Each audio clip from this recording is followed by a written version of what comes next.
मेरा circular road में तहखाना है, कैसे उस तहखाना से निकाल के इसके चलते चारा घोटाला के तहत लालू जी कैदी नंबर 3351। मान्यवर तेजस्वी यादव जी ज्ञान दीजिए हमको, तो आप बताइए, नहीं तो आर्थिक अपराध इकाई को हम पत्र लिखने वाले हैं। आपने कैसे नीतीश कुमार जी के राजनीतिक जीवन पर यह हमला करने की कोशिश की। नीतीश कुमार पर जहां जो बोलिएगा बिना देरी किए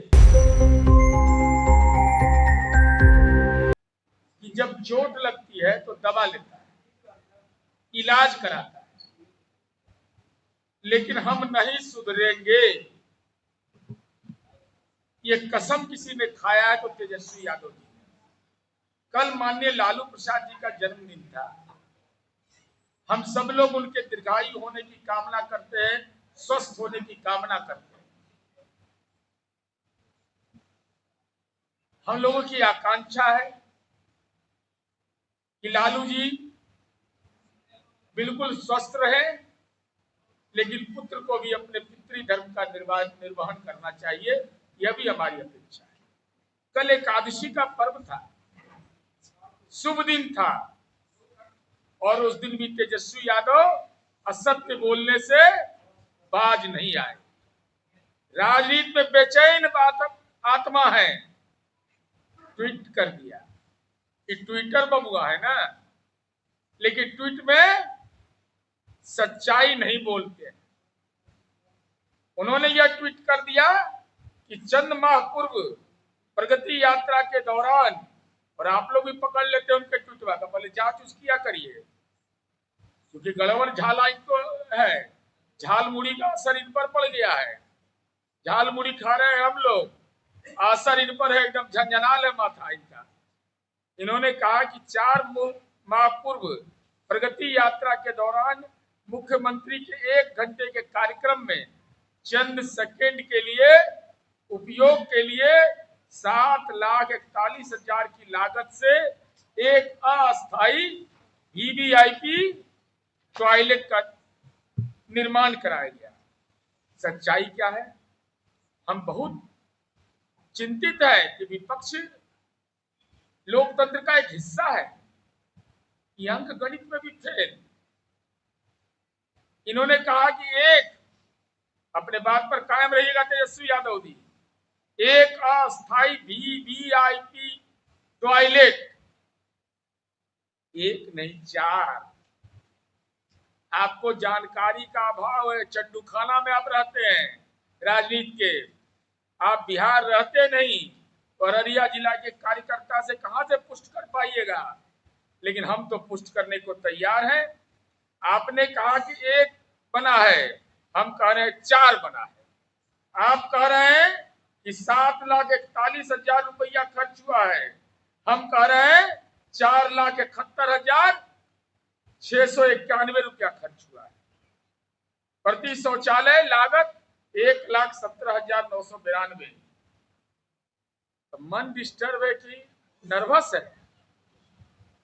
आपने कह दिया 1 अदद शौचालय, वहां 4 अदद शौचालय बना, और इतना ही अगर आपको ज्ञान है तो माननीय तेजस्वी यादव जी, जब चाचा नीतीश कुमार जी ने आपका एडहॉक अपॉइंटमेंट किया था सरकार में, चलो भाई कुछ दिन इसको भी रख लेते हैं, जब आप थे उस समय समाधान यात्रा हुआ था 3 फरवरी 2023 को उसी अररिया जिला में।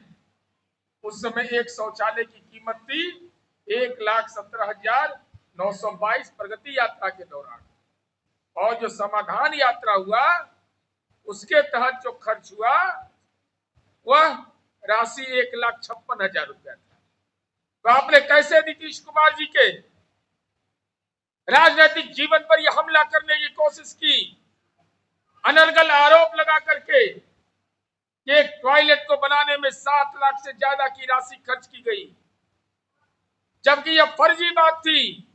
मेरे पास दस्तावेज है, हिम्मत है तेजस्वी यादव तो ज्ञापांक 282 2/6/2026 का यह दस्तावेज खुला पन्ना है।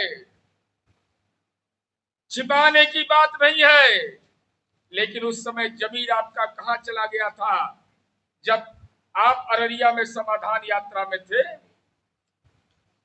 एकादशी के दिन भी असत्य बोल दिए। जरा सा ममता नहीं रहा पिता के प्रति कि आज पिता का गौरव बढ़ाए, पिता का मान बढ़ाए, पिता का सम्मान बढ़ाए। पिता के नाम पर राजनीति की दुकान चलाने वाला परोक्ष रूप से असत्य बोल करके अपने पिता को अपमानित कर रहा हो। ये तेजस्वी यादव का चेहरा मैं बताया, बौद्धिक चेहरा। क्योंकि होमवर्क होता नहीं है। अरे स्कूल में ना हम लोग पढ़े हैं तो होमवर्क कराते थे मास्टर साहब, ये लिख के लाना, पहाड़ा याद करके, यह सब। खैर वो उनका विषय। एक पहला असत्य में बोल दिया। इसके पहले तो मनीष जी आपको बताए ही। अब आजकल वित्तीय ज्ञान ही बहुत दे रहे हैं, तो ज्ञान तो बटा ही नहीं लगता है। अज्ञान के लिए कोई इंजेक्शन भी उपलब्ध नहीं है। कोई इंजेक्शन दे दें कि ज्ञानवान बन जाए। ज्ञान किसी को है, बटाई कोई ले ले, बटैया ज्ञान भी नहीं होता है। अब लेकिन ट्वीट करने से बाज आते नहीं है, आदत से है लाचार, बिहार में रहते नहीं है, ट्वीट करते हैं। तो ज्ञान तथ्यों को पढ़ने से आता है। ये गुलाम नहीं है, ये सामंत नहीं है। ज्ञान पर किसी का एक अधिकार नहीं हो सकता है। कालिदास को भी ज्ञान हुआ है। समाज का ऐसा तबका, दशरथ मांझी को यह ज्ञान हुआ कि इस पहाड़ को काट देंगे तो रास्ता निकल बन जाएगा। तो ज्ञान किस रूप में किसको होता है? लेकिन विपक्ष के नेता को तो केवल ट्वीट का ज्ञान है, इसके अलावा ज्ञान इनको है ही नहीं। इन्होंने यह कह दिया कि सामाजिक सुरक्षा पेंशन के भुगतान से जो हमने किया, बिहार दिवालिया हो गया है, बिहार कंगाल हो गया है। विपक्ष का नेता अरबपति है, परिवार उनका ज्यादा नहीं। पटना में 468 करोड़ का 1.5 साल पहले जोड़े थे, अब जोड़ेंगे तो दाम बढ़ गया, सैटेलाइट शहर उहर हो गया है, तब उधर भी जमीन उमीन होगा। और वो ज्ञान हमको दे रहे हैं। तो हम जानना चाहते थे तेजस्वी यादव जी से, पिताजी तो बीमार है, माताजी तो स्वस्थ है ना, जवाब दीजिए। आकस्मिक निधि से अगर पैसा निकालना, ये विधानमंडल ने हमको अधिकार दिया है, ये वित्तीय प्रणाली का हिस्सा है कि हम विधानमंडल से राशि निकाल सकते हैं और उसको विनियमित किया जाता है विधानमंडल के अगले सत्र में। हे मान्यवर तेजस्वी यादव जी, ज्ञान दीजिए हमको। जब आपके पिता जेल जाते हैं और जब आप लोग कोर्ट में हाजिर होते हैं तो गुनाह आपका क्या था? मैं आपके माता पिता के शासन काल के बारे में याद दिलाते हैं तो मिर्ची लग जाता है। अब बिना याद दिलवैले आप मानते नहीं है। आपने आकस्मिक निधि की बात कही। 1991-92 में पशुपालन विभाग में 59 करोड़ 10 लाख रुपया का प्रावधान था, माल निकल गया 129 करोड़ 82 लाख। आवंटन है 59 करोड़ 10 लाख का, निकासी हुआ 129.82 करोड़, 70.72 बजट से अधिक 269% की राशि निकाल लिया। 1992-93 में 131%, 1993-94 में 169%, 1994-95 में 167.75%, 95-96 में 178%। पशुपालन विभाग को जो आवंटित की गई थी राशि, उस राशि से ज्यादा रुपया खजाना से निकाल लिया, जिसके चलते चारा घोटाला के तहत लालू जी कैदी नंबर 3351 और सजा याफ्ता बने। फाइनेंस रूल समझ लीजिए कि आवंटन से अधिक की राशि अगर आप निकाल रहे हैं तो उसको विनियमित करना होगा आपको। आकस्मिक निधि के रूप में अगर इस्तेमाल कर रहे हैं आपको, तो कहते क्या है, किसको कहा जाता है? दिवालियापन। क्योंकि आप बताना आप ही लोग के माध्यम से जरूरी, हम लोग का मतलब तो सुनेंगे नहीं। मिर्ची लग जाता है। अरे दिवालियापन आर्थिक रूप से तब कहा जाता है अगर आपने लोन लिया और लोन को चुकता करने में चूक होने लगी तो माना जाएगा। आप कर्मचारी और वेतन और पेंशन का भुगतान रुक जाए, बाजार से जो लोन लेना है हमको उसके लिए भी कोई मनमाना नहीं है। FRBM एक्ट बना हुआ है, किसी के तहत आप लोन ले सकते हैं, उस अधिसीमा को हम पार कर जाएं। कोविड-19 का वर्ष छोड़ दीजिए तो एक वर्ष ऐसा बिहार में नहीं हुआ है, वो आपदा का समय था। संवैधानिक वित्तीय हस्तक्षेप की स्थिति उत्पन्न हो जाए तब माना जाता है। आवश्यक सरकारी सेवाएं बाधित हो जाए, एम्बुलेंस की सुविधा नहीं मिले, ट्रेन बाधित हो जाए, जो गवर्नमेंट सेक्टर का जो कर्मी है अगर उसको बस से जाना है तो बस नहीं चले, तब माना जाता है कि बिहार की देश के अंदर में या दुनिया के अंदर में दिवालियापन है। और समाज जीविका का सर्कुलर भी आइएगा तो हम आपको पढ़ा देंगे। उसी समय का कागज में लिखा हुआ ही महत्वपूर्ण होता है, हम क्या बोल रहे हैं आप क्या बोल रहे हैं महत्वपूर्ण नहीं है। और जीविका दीदी से जाके मिल लीजिए, हम आपको भेज देते हैं फुलवारी शरीफ में, यही बगल में 10,000 रुपया मिला ना, हम देखने गए थे, वह बाजाप्ता परचून का दुकान खोल दी, अब उसका परचून का दुकान का विस्तार हो रहा है। 2 लाख तक का अगर कहे तो देंगे, 125 यूनिट कहे तो दिए। जाली वाला काम नहीं करते हैं, जाली वाला काम करता है जहाँ राजद रहता है। 200 यूनिट बिजली बोला और 200 प्लस 1 हुआ तो पूरा माल लीजिए। कहा कि सामाजिक सुरक्षा पेंशन सबको देंगे, उसके बाद इनकम टैक्स पे ही को नहीं देंगे। ये पात्रता सिद्ध कर करके कटौती कर दिया झारखंड में। यहाँ भी तो सरकार बोल रही है 125 यूनिट के बाद शाम का चार्ज अलग हो गया बिजली का। इससे नहीं होगा क्यों? जब आपको अंदाज था कि क्या हीट वेव की स्थिति होगी पैदा। आज बिजली का कंजम्पशन कितना है?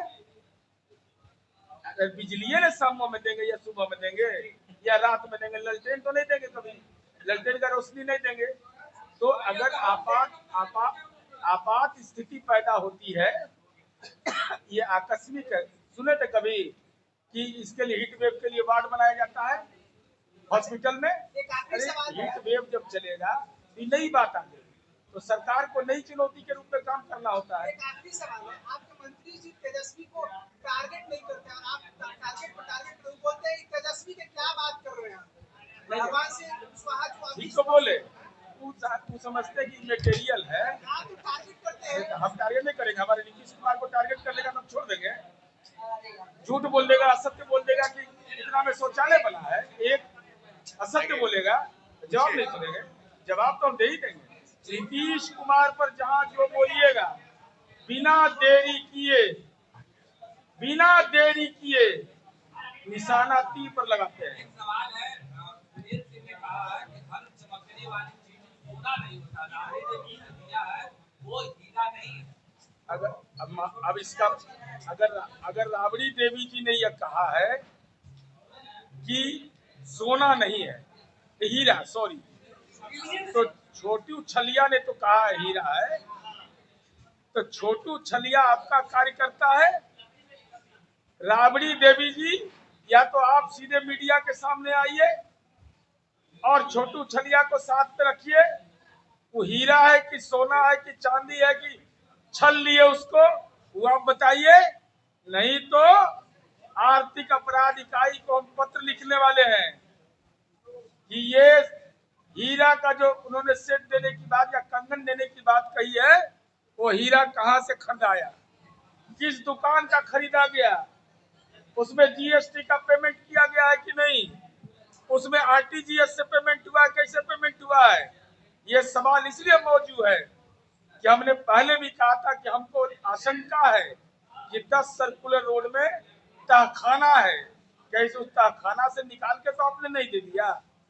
इसलिए आप छोटू छलिया को सामने लाइए साथ में, वो कह रहा है कि हमको हीरा का मिला है।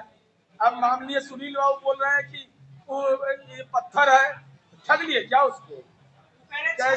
कैसा सिला दिया आपने प्यार का, हमने आपसे वादा निभाया, और आपने मेरे साथ ऐसा किया कि तथा कथित राजमाता कह रही है कि हीरा का है, और छोटू छलिया को जो मिला है तो उनके विधान पार्षद कह रहे हैं कि नहीं नहीं ये तो पत्थर है। सही कौन? क्या राबड़ी देवी जी की स्थिति यह हो गई कि उनके द्वारा दिए गए मंतव्य का सुनील सिंह उनका अपमान कर दे? ये तो राजद के राजमाता का अपमान सुनील सिंह ने कर दिया।